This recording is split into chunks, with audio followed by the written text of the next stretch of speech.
Friends,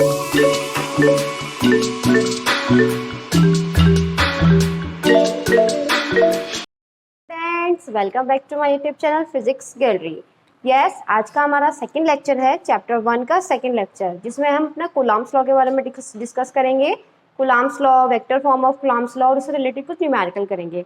उससे first lecture में मैंने आपको पॉइंट चार्जेस के बारे में समझाया था, चार्ज के बारे में समझाया था, टाइप ऑफ चार्जेस समझाया था, उसकी कुछ कैरेक्टरिस्टिक्स मैंने आपको बताई थी, जिसको देखने के लिए आप मेरी फर्स्ट वीडियो को देखिएगा, जिसका लिंक मैंने नीचे डिस्क्रिप्शन बॉक्स में आपको दे दिया है।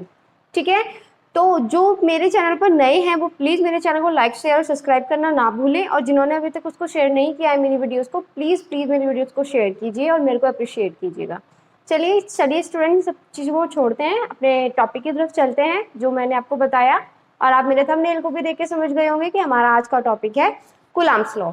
राइट, तो लेक्चर सेकेंड स्टार्ट करते हैं, कूलम्ब्स लॉ से डिस्कस करते हैं। हमारा लॉ है कूलम्ब्स लॉ। चलिए, क्या है कूलम्ब्स लॉ, क्या होगा इसमें, किसने क्या बोला था, चलिए स्टार्ट करते हैं।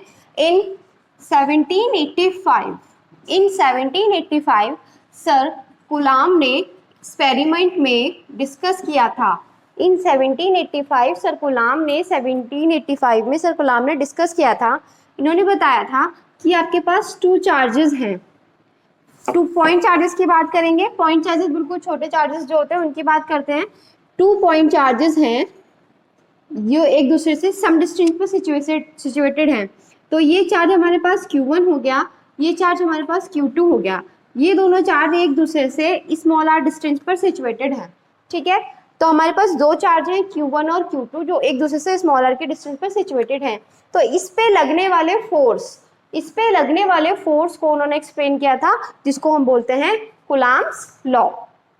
ये बिल्कुल वैसे ही लॉ है जैसे कि आपने अपनी क्लासेस में 11th क्लास में पढ़ा होगा ग्रेविटेशनल फोर्स, बिल्कुल सेम वही है। ग्रेविटेशनल लॉ के जैसा ही हमारे पास कूलम्ब्स लॉ है।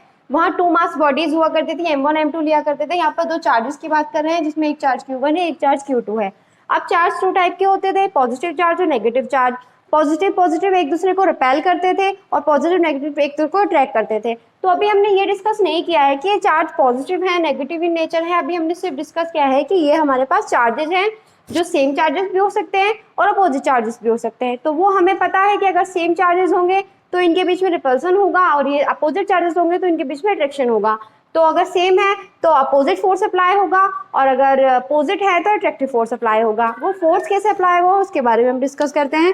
तो फोर्स को अप्लाई करने के लिए उन्होंने क्या फॉर्मूला दिया था, सर ने फॉर्मूला बताया था कि दोनों चार्जेस के बीच में लगने वाला फोर्स, दोनों चार्जेस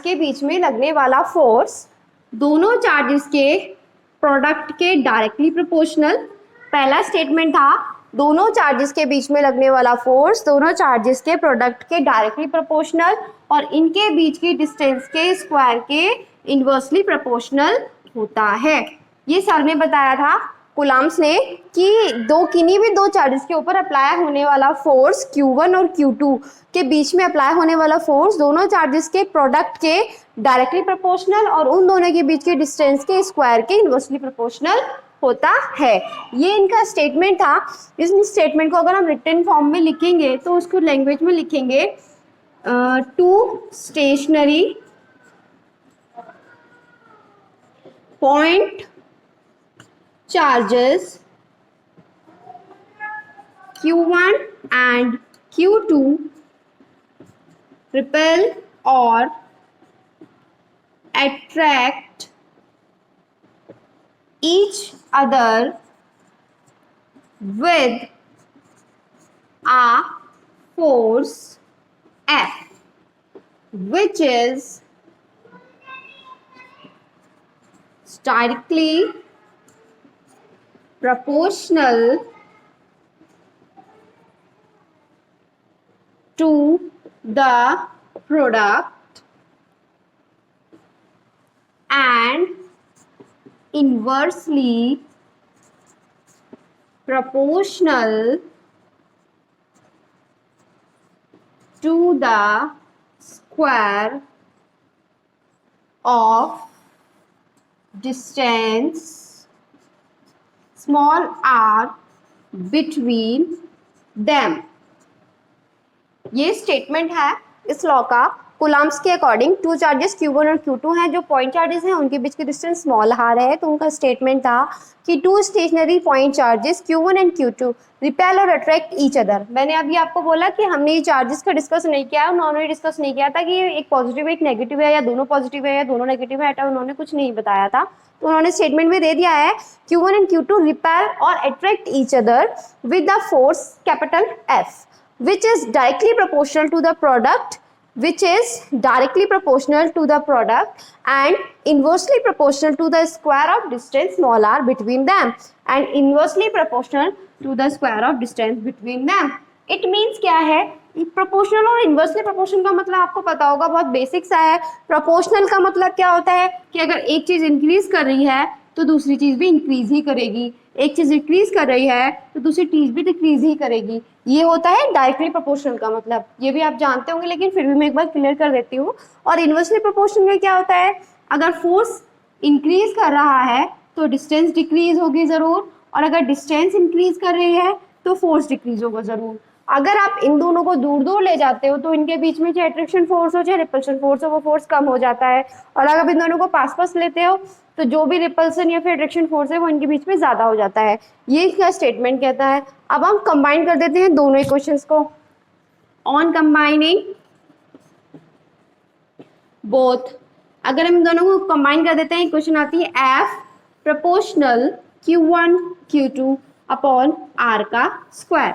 ये हमारे पास स्टेटमेंट आता है F proportional Q1 Q2 upon R का स्क्वायर।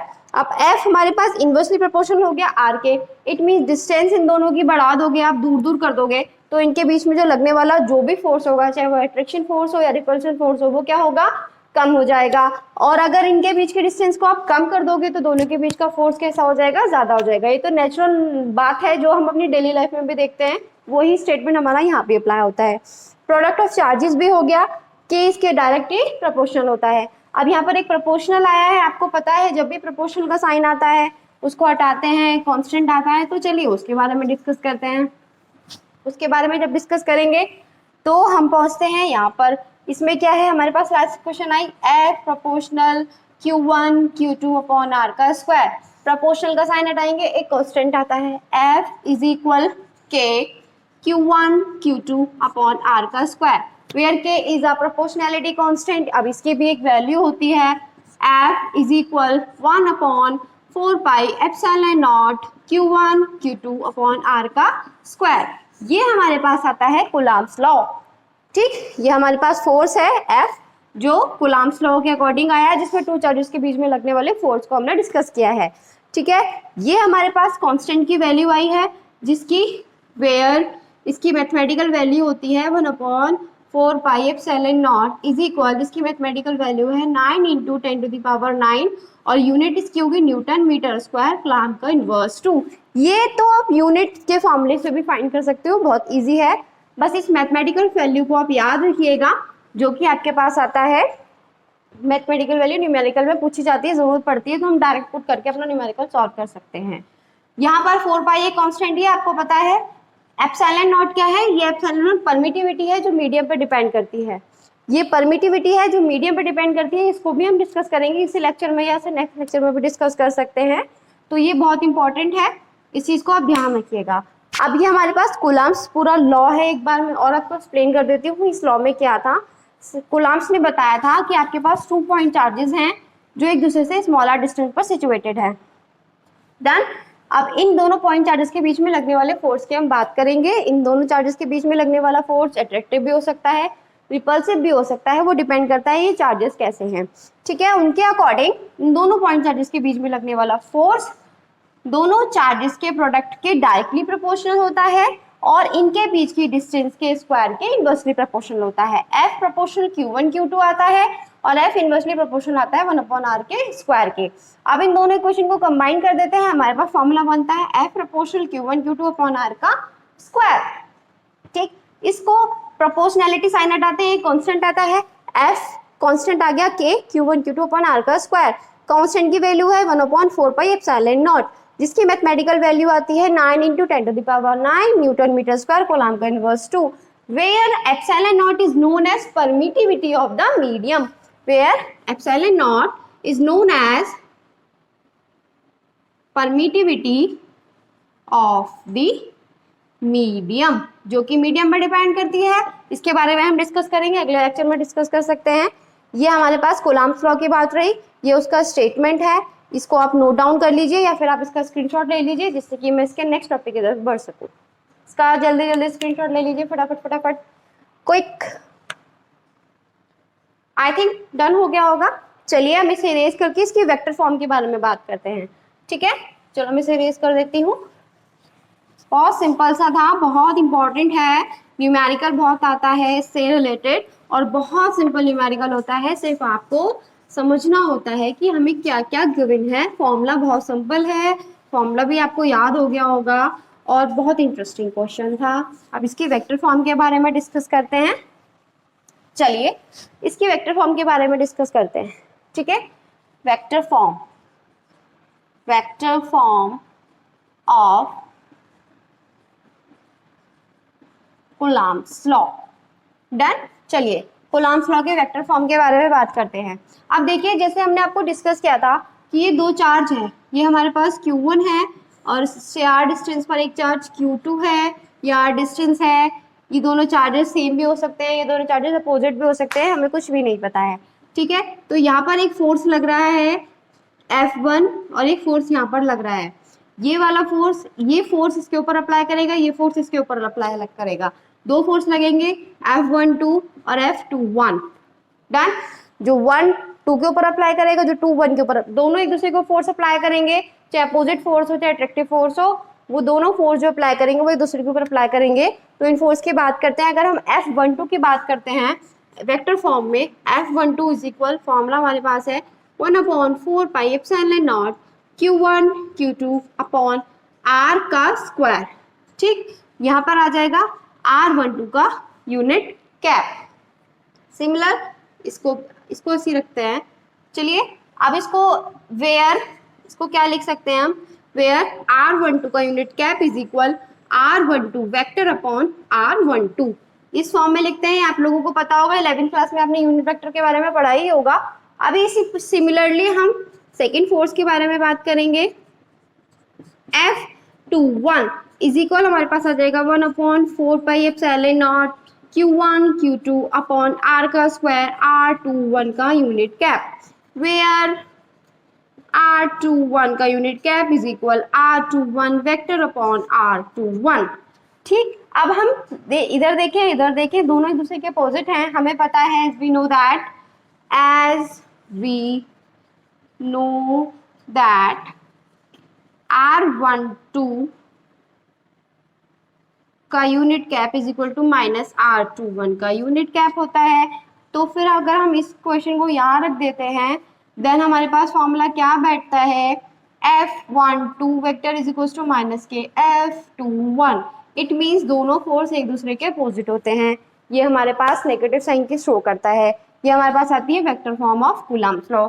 इसका स्क्रीनशॉट आप ले लीजिए। इसके बाद में हम इसकी लिमिटेशंस के बारे में डिस्कस करेंगे और लास्ट में हमारा आता है न्यूमेरिकल। इसका स्क्रीनशॉट ले लिया होगा आप लोगों ने। आगे बढ़ते हैं। आगे हमारे पास क्या आएगा, topic limitations of Coulomb's law. बहुत इंपॉर्टेंट है, उसको समझे बिना कूलम्ब्स लॉ को समझा नहीं जा सकता।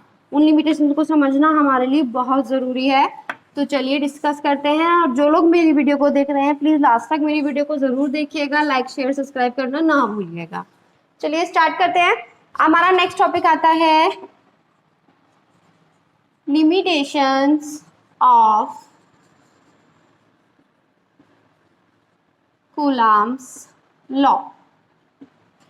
अब मैंने आपको बताया था दो चार्जेस है जिनको मैं बोली थी पॉइंट चार्जेस है। तो पहला हमारे पास आता है स्टेशनरी की बात की थी। स्टेशनरी मीन वो चार्जेस रेस्ट में होने चाहिए। ये नहीं कि एक चार्ज आपने यहाँ रखा, एक चार्ज मूव इधर जा रहा है, कभी इधर जा रहा है, दोनों एक दूसरे की तरफ मूव नहीं करने चाहिए। दोनों पॉइंट चार्जेस रेस्ट में होने चाहिए, जिससे कि उनके बीच में लगने वाला जो फोर्स हो वो लाइन फोर्स हो, जो उनके बीच की लाइन है उसी के ऊपर फोर्स अप्लाई होगा। ये नहीं है कि इसने इसको अट्रैक्ट कर लिया वो इधर चिपक गया, ये नहीं इसको रिपील कर दिया वो इधर चला गया, कहीं भी रिपील कर देगा, ऐसा कुछ नहीं है। दोनों चार्जेस को स्टेशनरी रहना है, रेस्ट में रहना है। उनके ऊपर लगने वाले फोर्स के बारे में ये लिमिटेशंस हैं। ठीक है, पहला है charges must be at rest, charges must be at rest. ठीक, सेकेंड आता है electric charges must be point charge.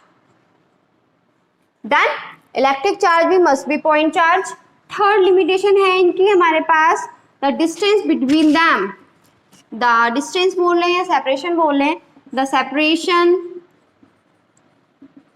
Between two charges must be greater than the nuclear size. Then ये हमारे पास लिमिटेशंस हैं कूलम्ब्स लॉ की, जिसमें पहली limitation है charges must B at rest, charge को रेस्ट में रहना है.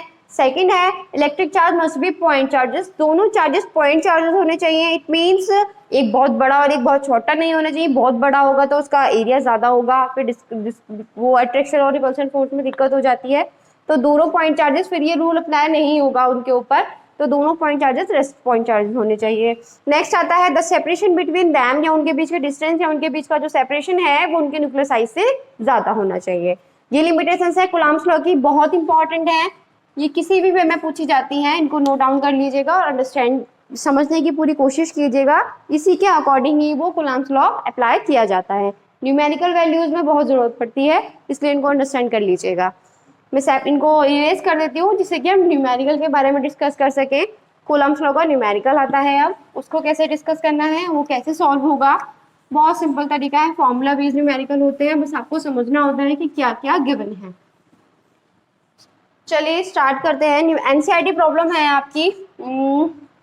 What is the force between two point charges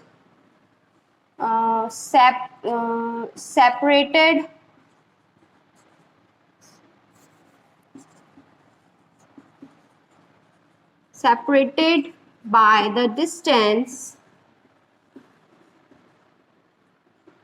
30 centimeter apart,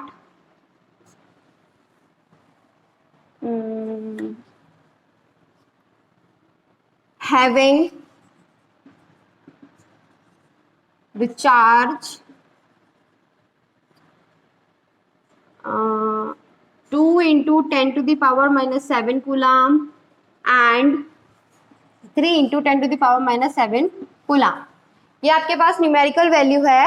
इस न्यूमेरिकल वैल्यू को हमें सॉल्व करना है. सॉल्यूशन देखते हैं क्या क्या गिवन है, पहले नोट डाउन करेंगे. What is the force between two point charges, force हमें निकालना है separated by some distance 30 centimetre apart.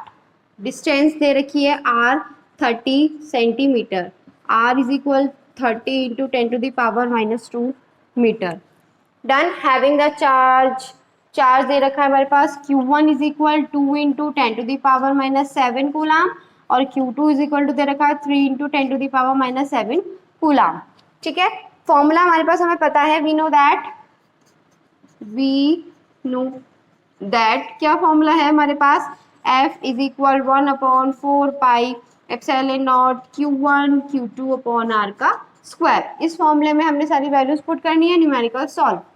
F is equal 1/4 pi epsilon nought की वैल्यू गिवन भी हो सकती है और आपको पता भी होनी चाहिए. क्या वैल्यू बताई थी मैंने आपको अभी, 9 into 10 to the power 9 into Q1 की वैल्यू हमारे पास कितनी है, 2 into 10 to the power 7 minus 7.